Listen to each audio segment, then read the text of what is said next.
जय श्री राम दोस्तों। स्वागत करता हूं आपका अंबे कल्याण चैनल पर। दोस्तों, आज का जो हमारा विषय है वह है ब्रह्म मुहूर्त का। जैसे ही आप जागते हैं तो आपको अपने बेड पर लेटे लेटे या अपने बेड पर ही आप बैठकर अगर ऐसे 3 बार अगर आप अपनी इच्छा को बोलते हैं तो वह बहुत ही जल्दी ही पूरी हो जाती है। उसे ज़्यादा समय नहीं लगता है दोस्तों पूरी होने में। तो यह कार्य आपको करना कैसे है जिससे आपकी कोई भी इच्छा, चाहे वह भौतिक वस्तुओं की कोई इच्छा हो, चाहे वह रिलेशनशिप की कोई इच्छा हो या कोई अन्य इच्छा आपकी हो सकती है, आपकी कोई आध्यात्मिक मार्ग से जुड़ी हुई इच्छा है या किसी भी प्रकार से रिलेटेड आपकी इच्छा है, तो वह पूरी हो जाएगी दोस्तों अगर आप ब्रह्म मुहूर्त में इस तरीके से 3 बार बोलेंगे तो इसके विषय में पूरी जानकारी मैं आपको बताऊंगा दोस्तों। तो वीडियो में अंत तक आपको बने रहना है ताकि आप भी इसका रहस्य जान पाएं और आप भी इसका लाभ प्राप्त कर सकें। दोस्तों, पहले हम ब्रह्म मुहूर्त का समय जान लेते हैं। ब्रह्म मुहूर्त का समय सुबह 3:36 से 5:30 यानी 5:30 बजे तक रहता है। यानी कि जब सूर्य निकलता है उससे 1.5 घंटे पहले का समय ब्रह्म मुहूर्त कहलाता है।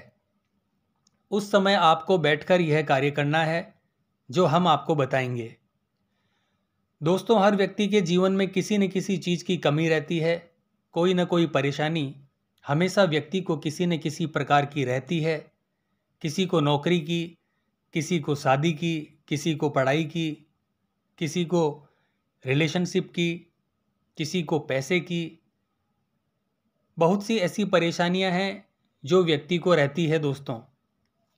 तो ब्रह्म मुहूर्त में एक ऐसा समय होता है जब सभी देवी देवता इस धरती पर विचरण कर रहे होते हैं, चारों तरफ उनकी ऊर्जाएं व्याप्त होती है। तो उनमें से जो सरस्वती माता हैं वह भी विद्यमान होती हैं सभी जगह। तो उस समय जब आप यह कार्य कर लेते हैं या इस प्रकार से आपकी इच्छा आप मांगते हैं ईश्वर से, तो आपकी इच्छा पूरी हो जाती है। पुराने समय में ऋषि मुनि या हमारे जो पूर्वज ब्रह्म मुहूर्त के समय उठ जाया करते थे दोस्तों, क्योंकि उन्हें पता था कि इस समय का क्या महत्व होता है। हर कार्य को करने में यह समय सक्षम है। बहुत से लोगों को डॉक्टर के द्वारा भी कहा जाता है कि आप सुबह जल्दी उठकर घूमा कीजिए। दोस्तों, सुबह उठकर घूमने के लिए इसलिए ही कहा जाता है क्योंकि वातावरण में पॉजिटिव एनर्जी विद्यमान होती है और वह जब हमारे शरीर को छूती है, हमारे शरीर को मिलती है, तो हमारा शरीर स्वस्थ रहता है, हमारे शरीर का तेज बढ़ता है, हमारे शरीर की पॉजिटिव एनर्जी बढ़ती है। इसीलिए व्यक्ति को ब्रह्म मुहूर्त में उठ जाना चाहिए दोस्तों। एक कॉस्मिक ऊर्जा पूरे वातावरण में फैली होती है।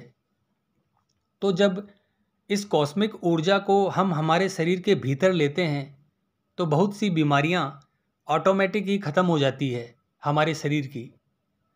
तो ब्रह्म मुहूर्त का समय बहुत ज़ोरदार वाला समय होता है दोस्तों। ब्रह्म मुहूर्त के समय आपकी मानसिक चेतना का जो लेवल होता है वह बहुत हाई रहता है। तो आपको ब्रह्म मुहूर्त के समय उठ जाना है और इस कार्य को आप बिस्तर पर बैठकर भी कर सकते हैं या आप चाहें तो कोई अन्य स्थान आपको बना लेना है। तो आपको क्या करना है दोस्तों, सर्वप्रथम बैठकर आपको धीमी धीमी सांस लेनी है और छोड़नी है। बिल्कुल हल्की सी श्वास भरनी है और हल्की सी छोड़नी है। एक शांति का अनुभव आपको होना चाहिए। श्वास जो आपकी है दोस्तों वह स्वाभाविक होनी चाहिए। जानबूझकर उसे बदलने की कोशिश ना करें और इन्हीं सांसों पर आपको ध्यान या जप करना है, नाम जप करना है। जब यह कार्य आप करें तो आपका ध्यान आज्ञा चक्र पर होना चाहिए। और यह कार्य आपको अपनी सांसों को देखते हुए करना है, महसूस करते हुए करना है। तो इस प्रकार का कार्य जब आप ब्रह्म मुहूर्त में प्रतिदिन करते हैं तो आपका मूलाधार चक्र सेट हो जाता है, वह जागृत होने लगता है, जिससे आपको लक्ष्मी की प्राप्ति होने लगती है, जिससे धीरे धीरे आपकी धन की समस्याएं खत्म हो जाती है और आपके ऊपर अगर कर्ज है तो वह भी धीरे धीरे खत्म होने लगता है और आपके आगे बढ़ने के मार्ग में जो बाधाएं हैं वह धीरे धीरे दूर होने लगती है। दोस्तों, आपको अपने कार्य क्षेत्र में सफलता मिलने लगती है। आपको किसी भी प्रकार का नाम जप आपको करना है, आपके भीतर सकारात्मक ऊर्जा यानी कॉस्मिक ऊर्जा का प्रवेश होने लगेगा। आप चाहें तो इस समय आप अपने सामने एक जल का लोटा रख सकते हैं और जब आपका मंत्र जाप पूरा हो जाए तो 3 बार उस लोटे में फूंक मारकर आप उसे पी सकते हैं, या आपके घर में कोई भी बीमार व्यक्ति है उसे पिला सकते हैं। तो आप देखेंगे कि धीरे धीरे उसकी बीमारी खत्म होने लग जाएगी। और अगर आप पीते हैं स्वयं तो आपके अंदर सकारात्मक ऊर्जा का प्रभाव इतना बढ़ जाएगा कि पूरे दिन आपके अंदर एक पॉजिटिविटी रहेगी और पूरा दिन आपका अच्छा व्यतीत होगा। दोस्तों, आप अगर कोई नाम जप करते हो तो इसका कोई विधि विधान नहीं होता, लेकिन आप अगर मंत्र जाप करते हो तो इसका विधि विधान होता है। तो अगर आप नाम जप करते हैं तो इसको करने के लिए आपको कोई ज़्यादा विशेष तैयारी करने की ज़रूरत नहीं है। आप चाहें तो बिस्तर पर बैठकर भी नाम जप कर सकते हैं। तो सबसे पहले आपको अपने किसी भी देवी देवता का नाम जप सेलेक्ट कर लेना है जो आपको करना है। चाहे राम नाम का जाप कर लें, राधे कृष्ण का जाप कर लें, किसी भी प्रकार का जाप आप ले सकते हैं जो भी आपको अच्छा लगे। लेकिन जिसका ज़्यादा रिजल्ट प्रैक्टिकल तौर पर हमने देखा है वह हमको मिला है राम नाम से।